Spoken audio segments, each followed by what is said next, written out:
The room was packed for the preview of Forrester Creations' latest collection, a private gathering of elite clients, media insiders, and the inner circle of the Forrester family.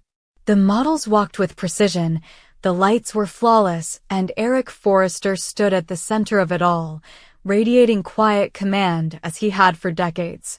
But then came the sound no one expected, a rasping cough that tore through the quiet moment between runway changes, sharp and violent. Then came the blood. Bright, undeniable, on the silk handkerchief Eric pressed to his lips. Time froze. Chaos followed. Eric was rushed to the hospital, surrounded by a swarm of family and security. At first, everyone clung to hope. Maybe it was stress. Maybe it was exhaustion. But the test results didn't lie. The scans showed advanced pulmonary fibrosis, complicated by an autoimmune collapse. The prognosis was brutal and clear. Eric had months, not years. Maybe less. No treatment could reverse it. No surgery could save him. Just time, pain management, and the final countdown of a man who had defined a dynasty. Once alone in his hospital room, Eric stared out the window, silent. His hands, which once shaped fabric and fortune, trembled slightly. He'd built an empire, watched generations rise, fall, love, betray, and redeem themselves all in the name of Forrester.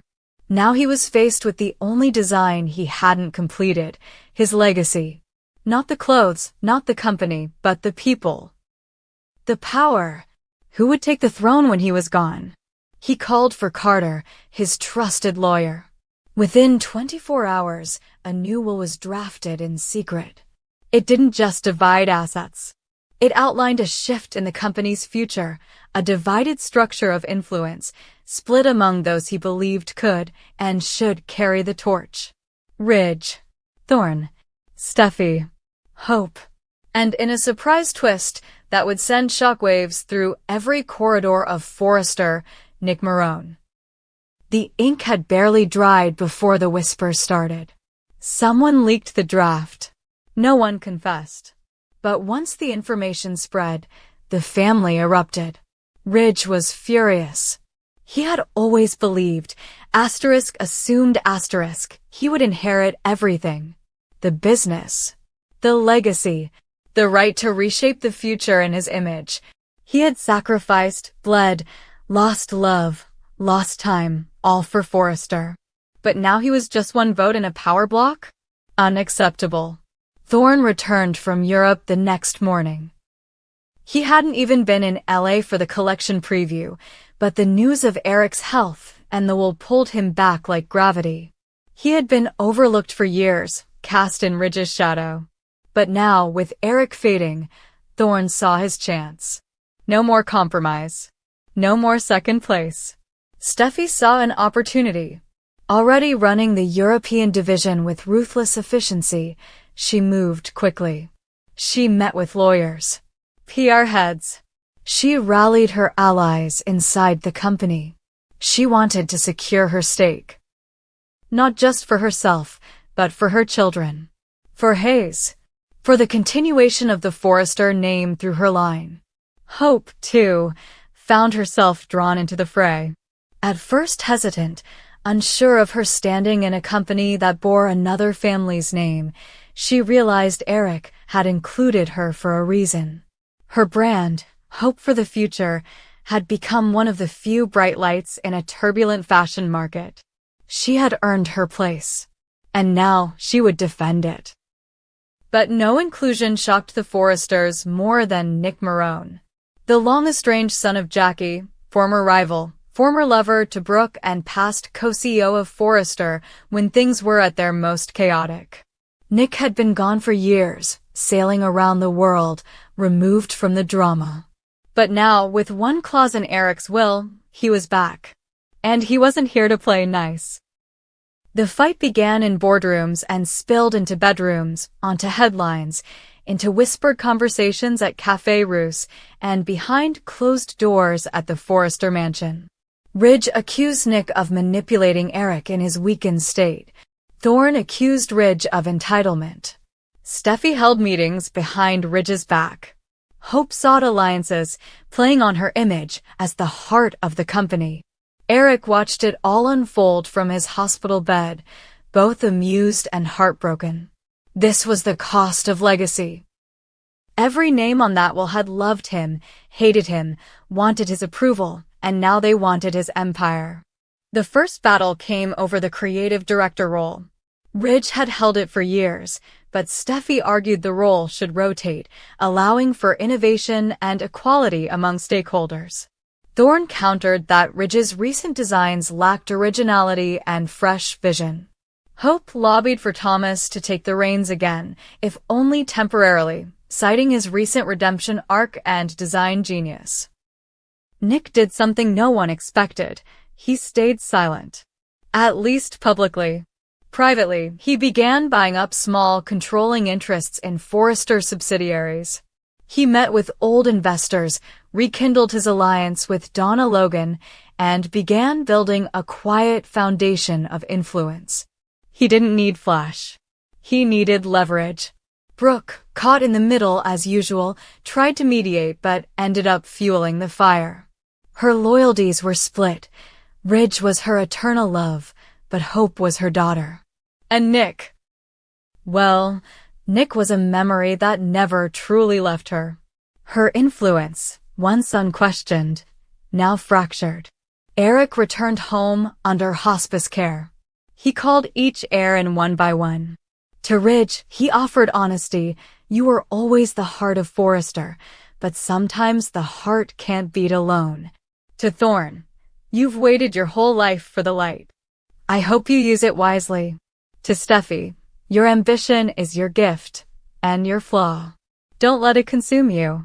To Hope, you bring soul to this company. Never lose that. To Nick, you're the outsider. That's your power. Don't forget it. The final board vote approached. 5 stakeholders. 5 voices. 1 future. Ridge launched a campaign to reclaim full control, proposing an amendment to Eric's directive. Thorne sided with Steffi to block him. Hope stayed neutral, publicly. Nick proposed a third option, split the company into 2 arms, with shared ownership but independent creative leadership. It was bold, radical, risky. The vote came down to the wire. Ridge, no. Thorne, no. Steffi, no. Hope paused, looked around the room, said yes, 3-2. The company split. Nick's plan moved forward. Ridge stormed out, vowing to reclaim what was stolen. Thorne simmered with resentment.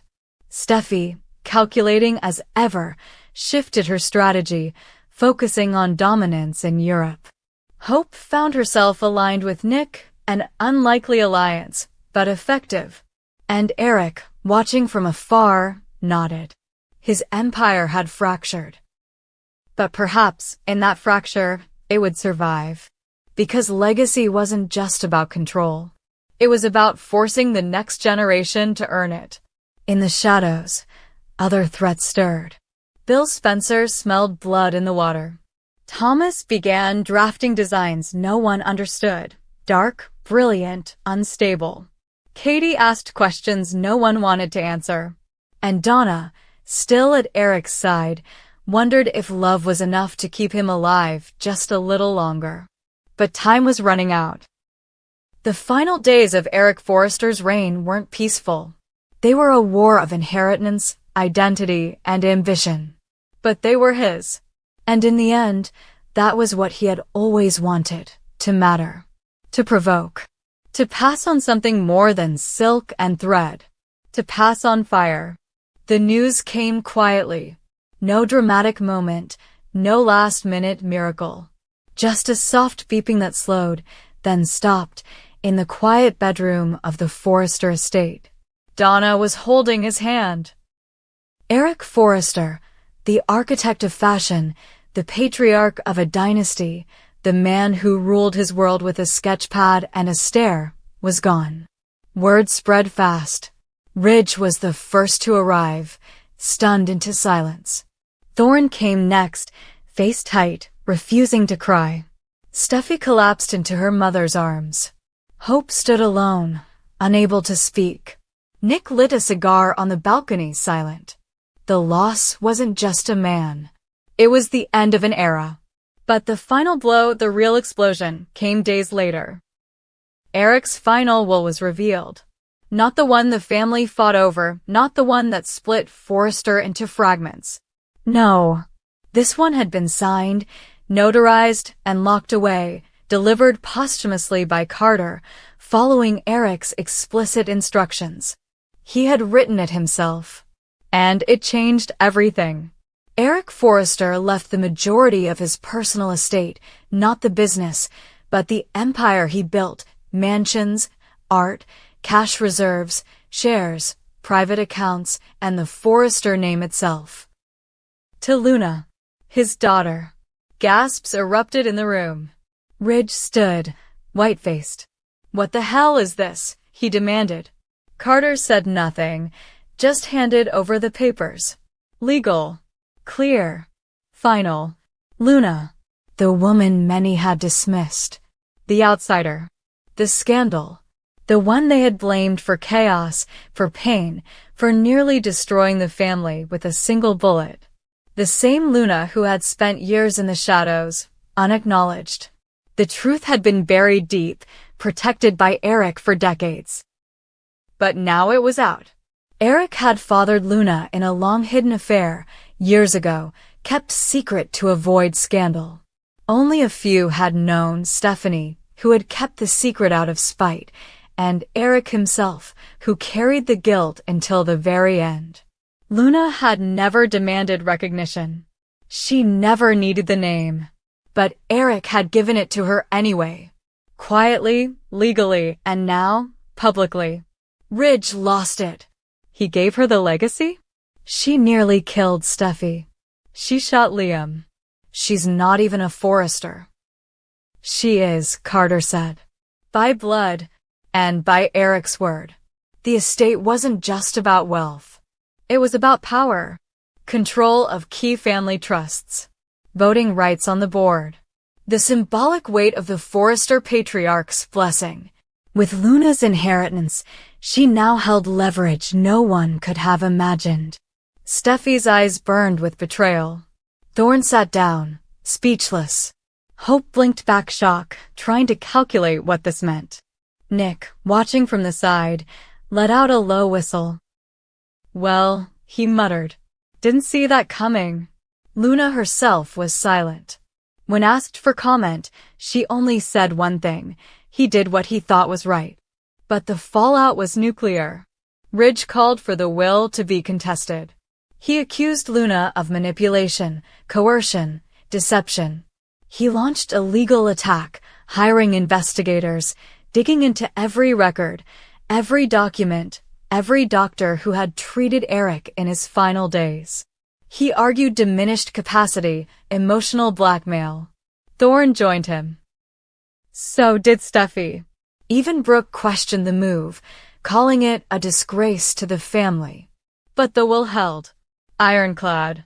Validated. Witnessed. Luna was Eric's daughter, and she was now the single largest private holder of Forrester wealth. The house divided even further. Luna did not move into the mansion. She didn't host parties. She didn't give press interviews.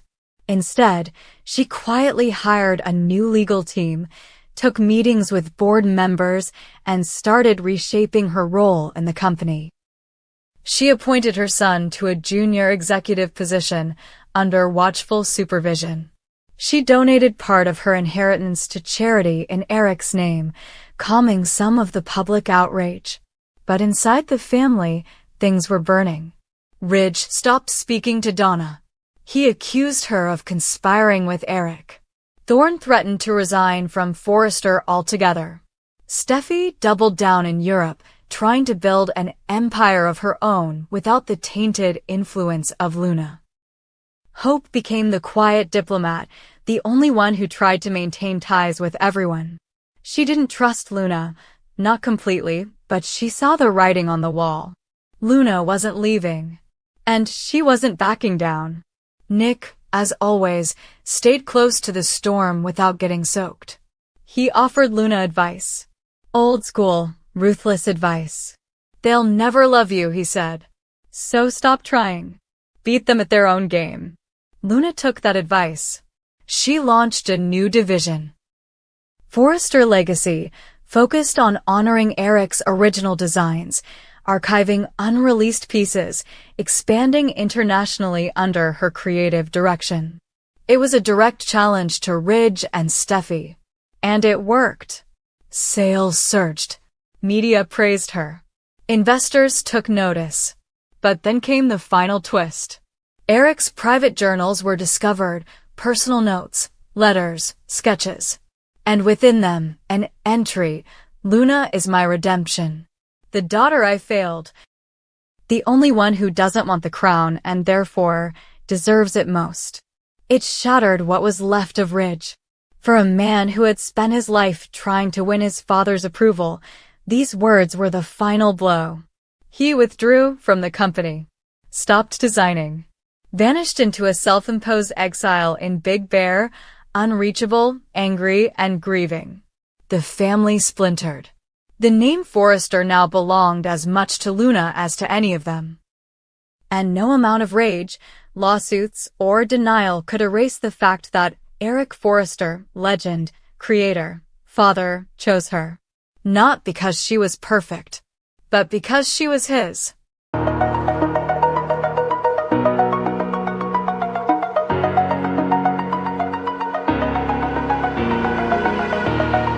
Oh.